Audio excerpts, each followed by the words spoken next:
Bonjour, bienvenue dans notre émission dédiée à l'analyse des récents propos du ministre de la Justice congolais, Constant Mutamba, lors de sa visite à la prison de Goma. C'était la semaine dernière. Dans un discours controversé, M. Mutamba a désigné le Rwanda et son leadership comme les principaux problèmes de la République démocratique du Congo, allant jusqu'à inciter à la violence contre ceux qui l'accusent de collaborer avec le Rwanda.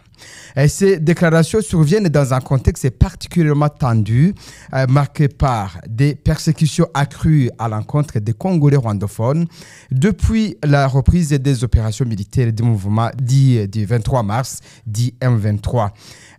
Une communauté qui fait face à des stigmatisations, à des violences croissantes. Je suis avec Tite Gatabazi qui va nous aider en tant que juriste de formation à analyser l'impact de tels propos, la responsabilité de l'État congolais en général et en particulier la responsabilité de l'auteur en tenant compte de son poste au gouvernement congolais. Bonjour, monsieur Tite. Bonjour, Révérien.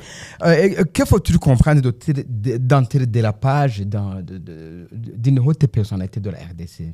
Ce n'est pas un dérapage, malheureusement. Ce n'est pas dans l'optique juste de faire polémique ou de faire du buzz, comme on le dit actuellement.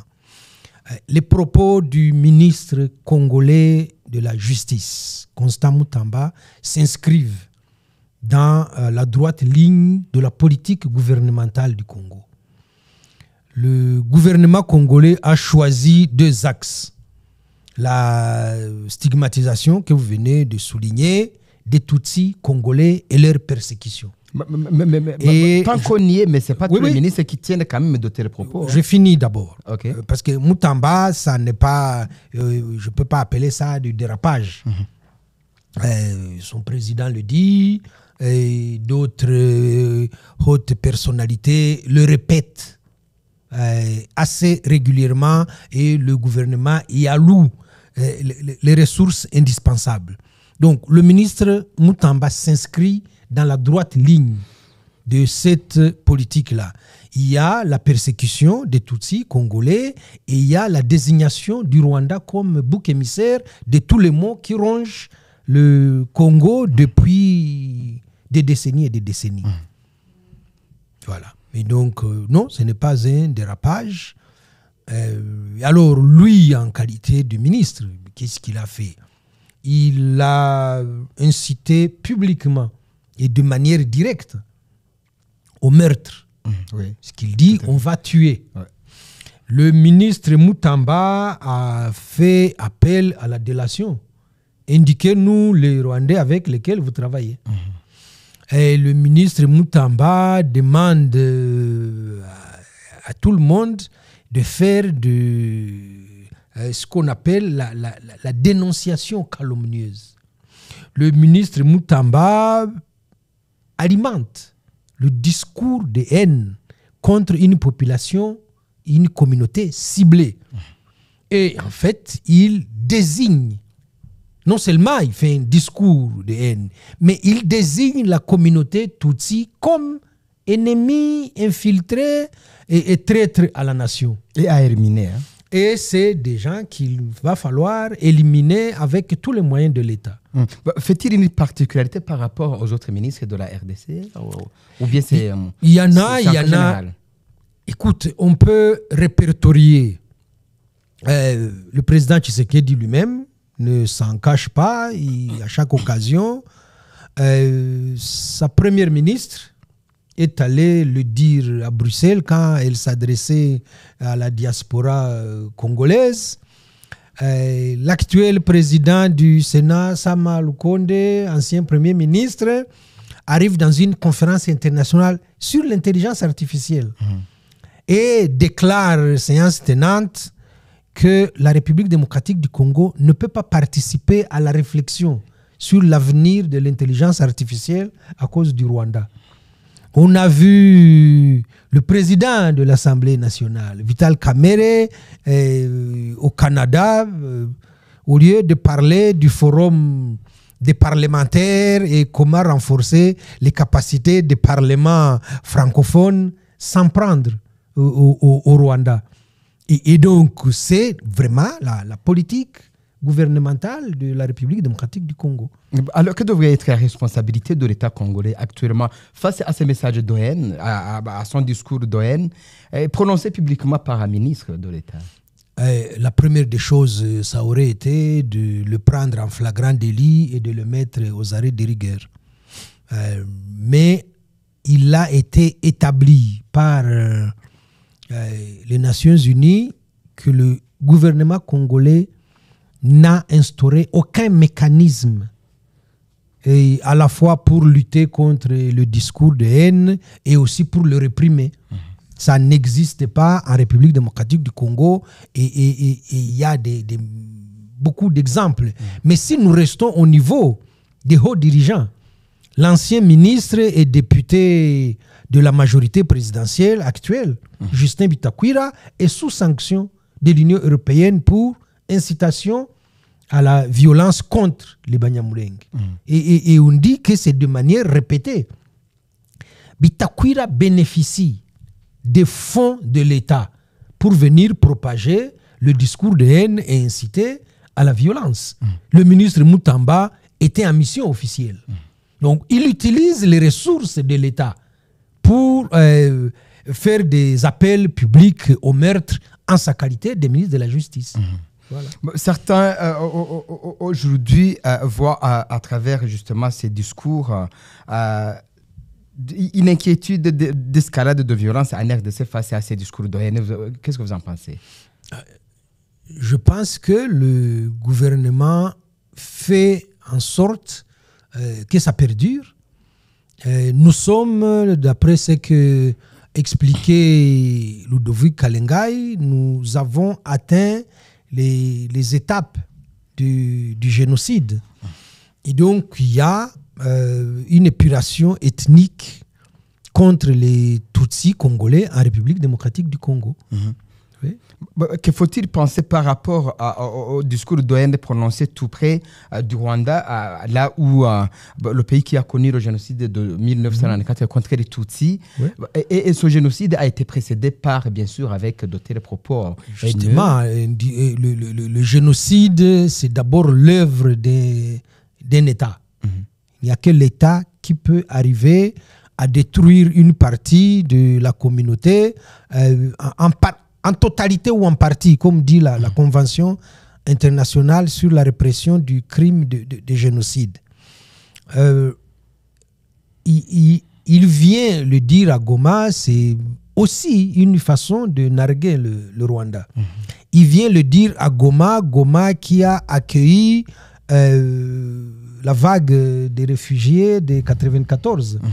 Il vient le dire à Goma, là où sévissent les Wazalendo.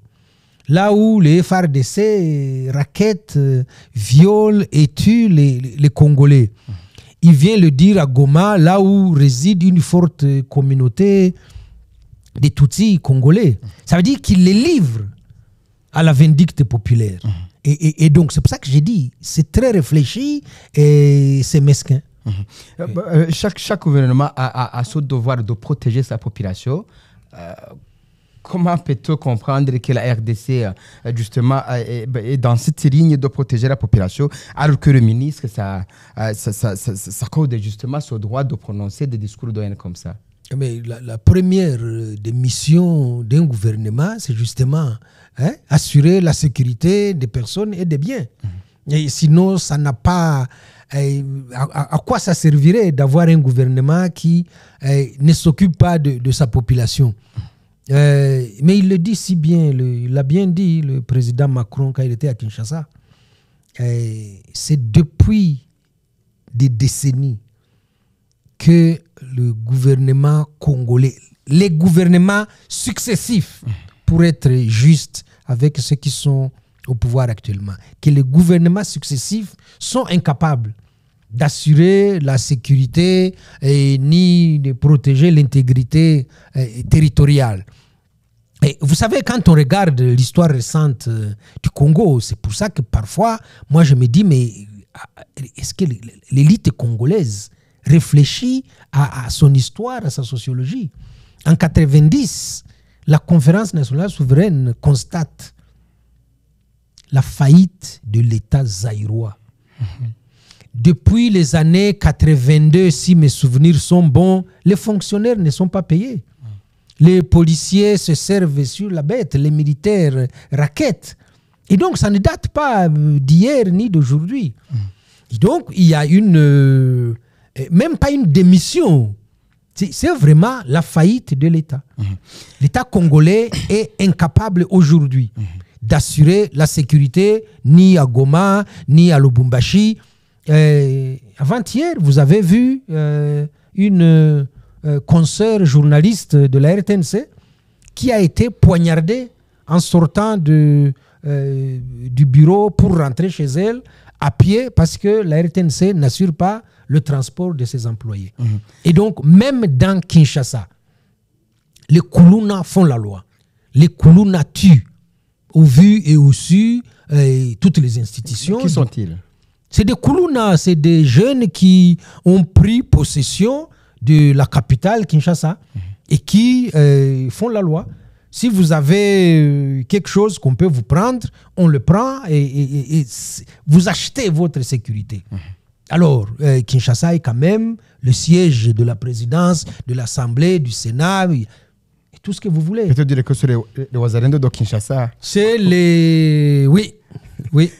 Oh, bah, d'accord, Tite, quand on parle de la communauté internationale, c'est quand même abstrait, mais que devrait être la responsabilité de certaines institutions comme l'Union africaine ou l'EAC s'il faut justement responsabiliser la région? Mais on ne peut pas responsabiliser la région, on ne peut pas responsabiliser un État, mais cette fameuse communauté internationale, elle est présente à l'est du Congo. À travers la MONUSCO. On a la MONUSCO, on a toutes les agences des Nations Unies, on a pléthore d'ONG, dit-on, des droits de l'homme. On a des personnalités qui s'expriment, je pense au docteur Mukwege. On a silence radio. Silence radio. Et ce silence, il est assourdissant. Et ce silence montre le 2 poids 2 mesures. Un ministre de la République, ministre de la Justice, qui appelle publiquement au meurtre, pas de communiqué de la MONUSCO, et rien sur Human Rights Watch, Amnesty, ils sont absents. Ce qu'ils appellent la société civile congolaise, elle est où? Elle est où? Il n'y a personne. Et ça vous montre la gravité de la chose. Il y a comme une banalisation de la violence en République démocratique du Congo. N'est-ce pas que c'est cela qui renforce justement cette politique de la RDC de lancer des discours de haine pour attiser la haine, bien sûr? C'est une arme à double tranchant. À la fois, ça leur permet de continuer parce que ça garantit l'impunité, mais aussi, n'oubliez pas, que ça permet au M23 de conquérir des territoires, d'installer des autorités de base. Et Kinshasa est là à regarder. Ok, ils ont installé des gens en Ngungu, c'est bien. Ah ben, ils sont à Kanyabayonga. Ah oui, ok, ça va. Non, moi, ça, on a mis... C'est tout. Et donc, le M23, qui est légitime parce qu'il se bat pour les droits de ces populations qui sont persécutées. En face, vous avez les FARDC avec FDR, les Wazalendo et tout ce que vous voulez. Mais que fait le gouvernement? Eh bien, rien. Le gouvernement constate qu'une partie de Lubero est occupée par le M23. Merci. Une partie de Walikale est aux mains du M23. Ça va, c'est bien. C'est Pinga, c'est pas...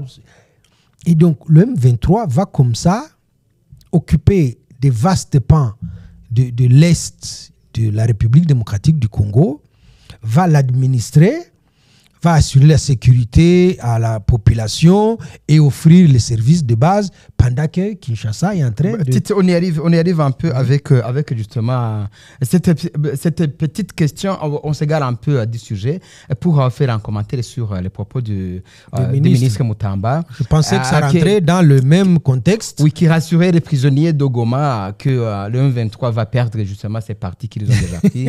Qu'est-ce que vous en pensez? Sans toutefois s'y éterniser parce que c'est pas ça le sujet. Oui, qu'ils disent qu'ils vont récupérer Rutshuru et Masisi, c'est ça?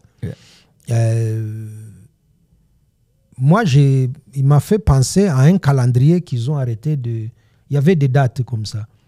Il reste autant de jours pour récupérer Bunagana, on va récupérer Bunagana, on va récupérer Bunagana.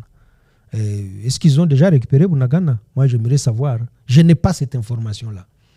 Donc, ils commencent par récupérer Bunagana, on discutera de tout le Rutshuru, tout le Masisi, une partie de Lubero, une partie de Walikale après. Ah oui. Donc, on pensait, selon certaines opinions, on pensait que le ministre voulait faire croire à ces prisonniers qu'ils vont être libérés pour aller au front, c'est ça? Mais le ministre fait du populisme pervers. Les gens qui sont en prison, ils ont des dossiers différents. Chacun a son dossier. Il ne parle pas des infractions, il ne parle pas des délits, il ne parle pas de crimes. Il dit à ces gens qu'il y a même des innocents parmi eux.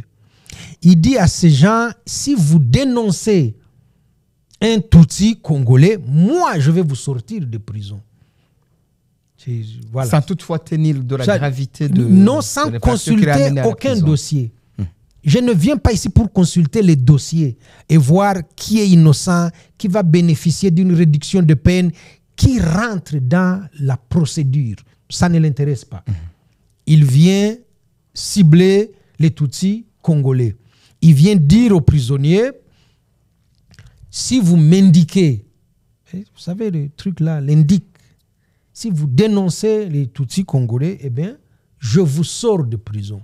Et comme c'est des délinquants qu'il a là-bas, comme c'est des criminels qui sont en prison, eh bien, ils vont aller grossir les rangs de Wazalendo. Ok. On chemine vers la fin, titre, la question de savoir, presque simultanément, les propos du ministre. À Rwanda, aussi, on signe aussi l'accord pour le démantèlement de FDLR pour essayer de trouver la solution à l'essai de la RDC. Ouais. Une simple coïncidence ou qu'est-ce que vous en pensez? Non, il y a on va dire, il y a le calendrier diplomatique qui est autonome de déplacement du ministre à l'intérieur. Le ministre accompagne la première ministre Souminois qui vient évaluer les méfaits de l'état de siège. Ils sont sous pression parce que l'article 217 de la Constitution stipule qu'on ne peut pas ni modifier ni réviser la Constitution en cas de guerre, d'état de siège et d'état d'urgence. Et donc, comme on a l'état de siège en Ituri et au Nord Kivu, essayons de lever la mesure. Donc, on fait un peu de cosmétique. La première ministre vient en visite à Goma et puis elle va à Bunia. Et donc, elle embarque comme ça quelques ministres avec elle. C'est là que Mutamba profite pour aller faire son cinéma à la prison de Munzenze.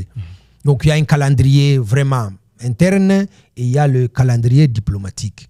Mais la coïncidence, moi, je m'attendais à ce que vous me demandiez, mais est-ce que Luanda, la signature finalement de Luanda, est compatible avec les dynamiques internes en République démocratique du Congo? Est-ce qu'on peut signer qu'on va neutraliser les FDLR en continuant le discours de haine et incitation à la violence? Est-ce que le gouvernement congolais a la volonté et les ressources nécessaires au sein des FARDC pour neutraliser les FDLR? Est-ce que le délai qu'ils se sont donnés, dire qu'on va neutraliser les FDLR en 3 mois, est-ce que ce délai est réaliste ou pas? À mon sens, il me semble irréaliste.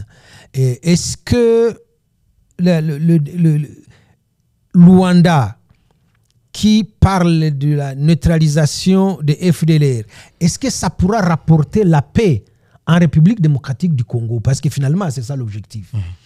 Mais là, nous avons quoi? Nous avons les FDLR qui sont grosso modo au Nord Kivu. En tout cas, la partie Rutshuru, Masisi, un peu du côté de Kalehe. Qu'est-ce qu'on fait de Beni avec les ADF? Qu'est-ce qu'on fait d'Ituri avec les Codeco? Est-ce qu'on a pensé au plateau de Minembwe? Tout ça, je veux bien que ça ne rentre pas dans la feuille de route de Luanda, mais un gouvernement responsable aurait dû réfléchir à la question sécuritaire sans faire une fixation sur le M23 et oublier qu'on a 250 groupes armés à l'Est et penser que neutraliser les FDLR peut se faire en 3 mois. Je suis assez dubitatif. Non, Tite, en fait, quand le ministre disait rassurer aux prisonniers qu'on va encore lancer des offensives à M23 pour quitter, n'est-ce pas que c'est contraire justement à cette tentative de résoudre la crise à l'est de la RDC? Ce ministre qui vient prendre des criminels dans la prison, est-ce qu'il sait au moins que les FARDC sont alliés au FDLR? Est-ce qu'il sait qu'il y a pléthore de Wazalendo qui sont au front? C'était ma première question de savoir. Très bien. Est-ce qu'il était au courant qu'à Rwanda, est-ce qu'il sait qu'il y a des troupes burundaises pour appuyer les FARDC? Est-ce qu'il a oublié que la SADC est là et que tout ce beau monde n'a pas fait reculer le M23 de 10 cm? Alors, promettre à ces criminels qu'on va les sortir de prison, qu'on va leur mettre l'uniforme des FARDC pour aller combattre le M23, c'est vraiment immature et irresponsable. Ou bien c'est une façon de dire, écoute, on ne choisit pas avec les FDL, il faut recruter d'autres qui peuvent justement combler le vide. Oui, on ne vient pas prendre un délinquant, on lui met l'uniforme avec une Kalachnikov à main pour dire qu'il va aller faire la guerre. Et quand même, le minimum, c'est de dire un militaire, ça se forme avant de l'envoyer au front. Et donc, s'il a besoin de la chair à canon, ça c'est autre chose. La toute dernière question, Tite, pour terminer cette émission, quelle est votre conviction, vous, en tant qu'analyste politique, quel est votre niveau de conviction par rapport à l'accord de Luanda pour rétablir l'ordre à l'est de la RDC? Je pense que le médiateur fait un travail de titan. Ça mérite quand même qu'on le souligne et qu'on le constate. Je trouve que la République démocratique du Congo, en tout cas le gouvernement, n'a ni la volonté politique pour mettre en accord Luanda. Un accord qu'il a déjà signé. Il a signé entraînant les pieds. Je pense qu'ils sont en train de gagner du temps. Vous vous souvenez que la fois d'avant, la ministre avait passé toute la journée avant de se rétracter le soir et dire que le président m'a empêché de signer. Là, ils ont... Vous savez, une chose est de signer. Une autre chose est la mise en application. Oui, tout à fait. Je disais tout à l'heure que 3 mois, avec la configuration des FARDC, en termes de cacophonie, en termes de désordre, en termes de manque de coordination, en termes de manque de ressources, même si on sait où se trouvent les FDLR qui ont une capacité de mobilité, 3 mois au FARDC pour neutraliser les FDLR, moi, je n'y crois pas. Mise en application de Luanda avec les contingences internes qu'il y a en République démocratique du Congo et le besoin qu'a à la fois le président et son gouvernement de maintenir le statu quo de la guerre, du désordre, de l'instabilité à l'Est, parce qu'on bénéficie de l'économie de guerre, parce qu'on maintient les petits seigneurs de guerre. J'ai le sentiment, c'est ce que vous me demandez, ma conviction c'est que Luanda fera un flop. D'accord, mais tout en espérant quand même avec cette étape quand même qu'ils ont accepté de signer, peut-être que donc passons à la deuxième étape peut-être de la mise en application. Attendons voir. Voilà, donc il faut garder. On va se revoir dans 3 mois et vous allez me dire qu'il n'y a pas eu le moindre état d'avancement. Bon, donnons-leur au moins le bénéfice du doute. Gardons espoir. Merci beaucoup. Merci beaucoup, Tite, pour votre participation. Merci également à tous nos téléspectateurs, également à notre cher Nourou Moussemakwedi qui nous accompagne pour la réalisation de cette émission. Le Veré Bazikamwe était à la présentation. À la prochaine.